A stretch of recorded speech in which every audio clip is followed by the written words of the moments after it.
युद्धाच्या पार्श्वभूमीवर महाराष्ट्रात सुद्धा हाय अलर्ट देण्यात आलेला आहे।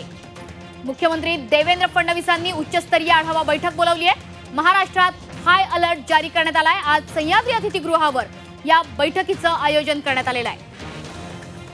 आपले प्रतिनिधी ओम देशमुख सध्या आपल्या सोबत आहे। ओम, काय अधिक अपडेट? महाराष्ट्रात सुद्धा हाय अलर्ट जारी करण्यात आलाय।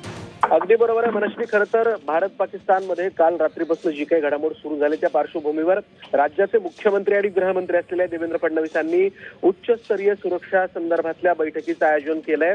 आज दुपारपर्यंत ही बैठक सह्याद्री अतिथीगृहावर पार पडेल। यामध्ये राज्याचे पोलीस महासंचालक असतील, मुंबई पोलीस आयुक्त असतील किंवा राज्यातील महत्त्वाचे पोलीस अधिकारी या सगळ्यांना निमंत्रित करण्यात आले आणि राज्यातील सुरक्षा व्यवस्थेचा आढावा मुख्यमंत्र्यांकडून घेण्यात येईल। मुंबई हे देखील एक आंतरराष्ट्रीय दर्जाचं मोठं शहर आहे। यापूर्वी सुद्धा मुंबईवर हल्ले झाले होते।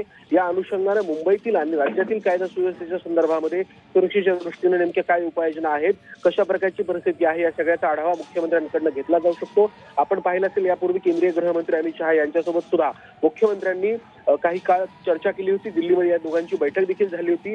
वेस्टर्न झोनच्या संदर्भामध्ये महाराष्ट्राचं स्थान सुद्धा कोस्टल लाईन मध्ये महत्वाचं आहे।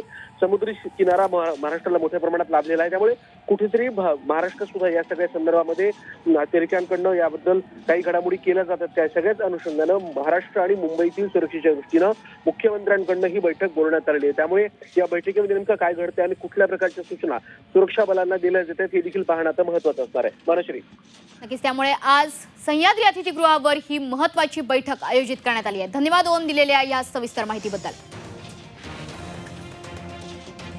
तर युद्धाच्या पार्श्वभूमीवर महाराष्ट्रात आता हाय अलर्ट जारी करण्यात आलेला आहे। मुंबईकरांना सुद्धा काळजी घेण्याची गरज आहे। आज मुख्यमंत्री देवेंद्र फडणवीस यांनी उच्चस्तरीय आढावा बैठक बोलावलेली आहे।